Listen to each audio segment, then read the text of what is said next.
El Señor esté con ustedes. Y con tu espíritu. Lectura del Santo Evangelio según San Juan. Gloria a ti, Señor. En aquel tiempo dijo Jesús a sus discípulos: Ahora me voy al que me envió y ninguno de vosotros me pregunta ¿a dónde vas? Sino que por haberos dicho esto la tristeza ha llenado el corazón. Sin embargo, lo que os digo es la verdad. Os conviene que yo me vaya, porque si no me voy, no vendrá a vosotros el defensor. En cambio, si me voy, os lo enviaré. Y cuando venga, dejará convicto al mundo con la prueba de un pecado, de una justicia, de una condena. De un pecado porque no creen en mí, de una justicia porque me voy al Padre y no me veréis, de una condena porque el príncipe de este mundo está condenado. Palabra del Señor. Gloria a ti, Señor Jesús. Pueden tomar asiento. Amados hermanos, en nuestro Señor Jesucristo, y en María Santísima, nuestra Madre, estamos celebrando este tiempo pascual y estamos encaminados a la fiesta de Pentecostés, y las lecturas que vamos escuchando nos van iluminando la gran misión que tiene el Espíritu Santo. Uno de los más apreciados es este que hemos escuchado, ser el defensor. La Iglesia es frágil, el cristiano es frágil. En tiempos de Jesús, el mismo Jesús protege a los discípulos, los cuida, pero Jesús se va. Y ese tiempo que media entre la ascensión y la segunda venida de Cristo, la Iglesia va a ser defendida por el Espíritu Santo. Una defensa más que externa, sobre todo es interna. Es el Espíritu Santo ilumina sobre todo en el amor, en la caridad. La gran fuerza de la Iglesia no está en su fuerza externa, en la política o en la economía, en las alianzas que pueda tener, en la grandeza de los hombres, sino sobre todo en la grandeza de acoger al Espíritu Santo. Esta es su fuerza. Por eso la fuerza de la Iglesia está en sus santos, sobre todo. Ahí está, en ese amor a Dios que ha tenido. Esto, queridos hermanos, que nos va llevando ya a Pentecostés, es una invitación para prepararnos con anhelo, con todo lo que podamos, a renovar en nosotros ese Pentecostés que vivieron los apóstoles. Nosotros, de hecho, ya lo recibimos en el sacramento de la confirmación, hemos recibido a Pentecostés. Pero como todos nos damos cuenta, no basta. La amistad con Dios, el amor con Dios, es un día a día, es un trabajo de día a día. Es ir conociendo, es un ir aceptando, comunicándose con Dios cada vez más. Por eso no debemos descansar en ese convertirnos día a día. Por eso la vida cristiana esencialmente es un aceptar, es un audire, es una obediencia de la fe, es un creer a Dios, es un ir creyéndole, ir viendo las cosas como Dios. Esta palabrita que nos ha dicho de paso nuestro Señor sobre el Espíritu Santo, dice: cuando venga el Espíritu Santo, dejará convicto al mundo de un pecado, porque no creen en mí. Para San Juan hay un solo pecado: no creer en Jesucristo. No creer. Es como el único. No creer en Jesús, no aceptar su misión. no aceptar su realidad. Él es el Hijo de Dios, es Dios. Y por lo tanto, toda su palabra tiene el peso de un Dios, o de Dios, que no hay varios dioses, sino de Dios. Es Dios en persona. Dios en persona que nos habla. Por eso, toda nuestra vida, fíjate, toda nuestra vida cristiana está ahí basada en ir acogiendo un mensaje externo, haciéndolo vida propia. El encuentro personal con Dios, o sea, hablar de Dios, de tener un encuentro personal con Dios, tener una experiencia personal con Dios, no es algo subjetivo. O sea, no es algo que yo, una vez que lo pienso, lo voy meditando, lo voy gustando y entonces ya me convenció. No, no es eso. Porque si fuese algo meramente subjetivo, entonces eso sería para unos asequible, para otros no. Esencialmente el encuentro con Cristo es algo externo. Es un mensaje que se escucha, que está aquí afuera, fuera de nosotros. Es Jesús que ha hablado y nos habla por medio de su iglesia y nos lo da. Está fuera de nosotros. Es una invitación a acoger un mensaje. Por eso es la fe, y eso lo dice el Catecismo de la Iglesia Católica, la fe es audire, es obediencia, es acoger, es seguir a alguien. No es un yo convencerme a mí de algo, no. Ciertamente me convence, pero ante todo es seguirle a alguien. Por eso, para ese seguimiento, para que nosotros podamos decir sí, queridos hermanos, y podamos obedecerle más y más, eso es un regalo de Dios. Con un ejemplo vamos a entenderlo. San Antonio María Claret decía él que el que vive habitualmente en el pecado es como aquel que está dormido en una casa, en un segundo piso, y toda la casa está ardiendo en llamas, se está incendiando.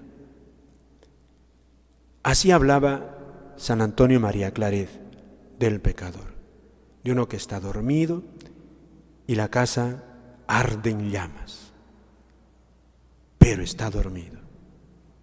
O sea, está en la peor desgracia y para colmo dormido. Y entonces, asimismo, él como misionero se identificaba como aquel vecino que está fuera, está en la calle, ve la casa ardiendo, sabe que el amigo está dormido, y entonces, ¿qué hace un buen vecino? Grita: despierta, amigo, despierte, vecino, que su casa arde en llamas. Si no despierta, va a arder con ella. Por eso mismo él decía que es lo que le motivaba a recorrer pueblos y pueblos y hablar fuerte y enérgicamente, predicar, porque veía que muchos ardían así sus vidas. Por el pecado estaban en riesgo de caer en la condenación. Y uno lee la vida de este santo y es una vida de trabajo continuo, incansable, en medio de mucho sufrimiento, solo por eso, porque para él el mayor mal era la vida de pecado que llevaban sus contemporáneos. Entonces aquí está la pregunta: ¿cómo es que San Antonio María Claret veía el pecado como el mayor mal de su tiempo? ¿Y cómo otros no lo veían así? Eso es un don de Dios. Eso es fe. Eso es Espíritu Santo. nosotros, ¿por qué no vemos el pecado como el mayor mal, como el peor incendio? Y en nuestro tiempo, ¿por qué no verlo como el mayor mal, incluso más mal, si cabe, que el COVID-19? ¿Por qué no? Porque nos falta esa fe. Más nos impresiona quizá los enfermos del COVID que las almas que viven habitualmente en pecado y no quieren salir del pecado. Eso se llama fe. Nosotros, claro, de hecho, considerándolo así en plano racional y teológico, efectivamente, una muerte natural, sea por lo que sea, ciertamente a todos nos llega y es durísimo, y es malo. Pero sabemos también que, y por la fe, que una muerte de una persona en gracia de Dios, arrepentida de sus pecados, es eso, preludio del cielo, entra al cielo. Sin embargo, una persona que muere en el pecado sin arrepentirse de sus culpas, mínimo corre riesgo de condenarse eternamente en el infierno. Luego, ese es el mayor mal. Incluso en ese plano teológico lo podemos ver así, pero movernos interiormente a nosotros, que nos conmueva hondamente más la realidad del pecado de las personas que una enfermedad natural, eso es don del Espíritu Santo. Don del Espíritu Santo. Que lo podamos ver como el mayor mal es un don del Espíritu Santo y no es irrazonable. No es irrazonable. Pidámosle, queridos hermanos, a nuestra Madre, la Santísima Virgen, estamos en el mes de mayo, cuando se apareció a los niños, cuántas veces la Virgen, de una u otra manera, les va a pedir que los hombres no ofendan a Dios, no ofendan. Es la gran petición de la Virgen. De una u otra manera. Les mostrará el infierno a los niños para decir la desgracia en la que caen los hombres. La desgracia eterna, terrible realidad, pero desgracia eterna. Dios no ha creado al hombre para condenarlo, pero si el hombre opta por separarse de Dios, Dios no puede detenerlo.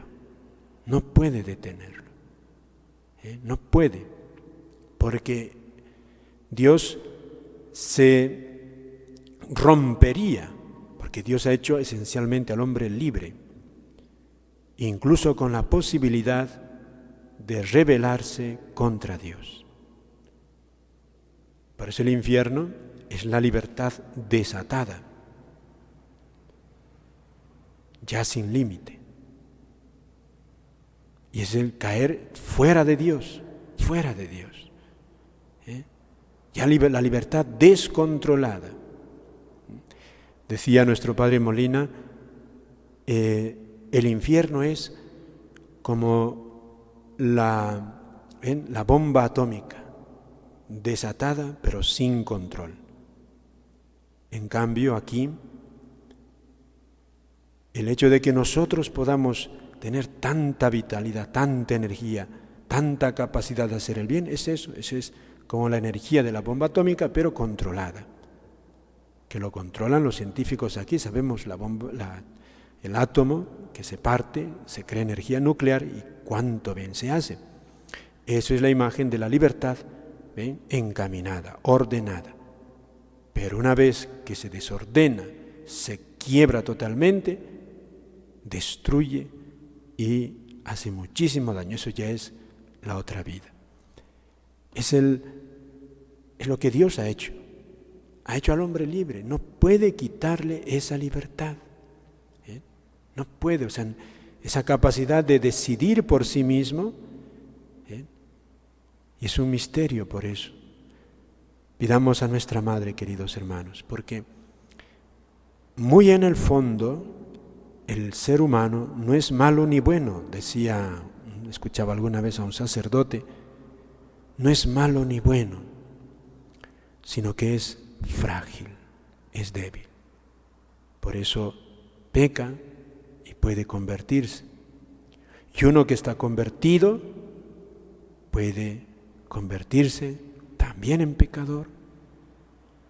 Es frágil el hombre, por eso nadie puede decir, yo estoy seguro, ya yo soy aquí una persona convertida, yo ya conozco a Dios, yo no. No, hay que tener cuidado.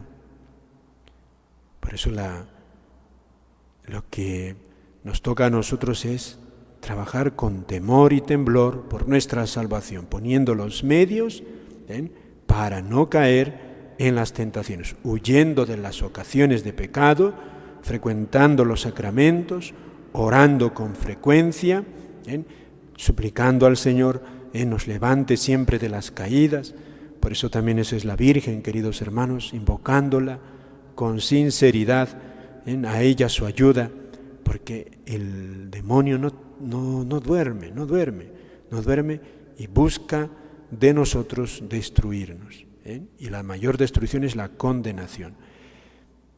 Pidámosle, queridos hermanos, al Espíritu Santo y a nuestra Madre, que realmente creamos en Jesucristo, que le obedezcamos cada día más y más. Es una obediencia a Él, ese es el creer en Él. Audire, la obediencia de la fe, nada más.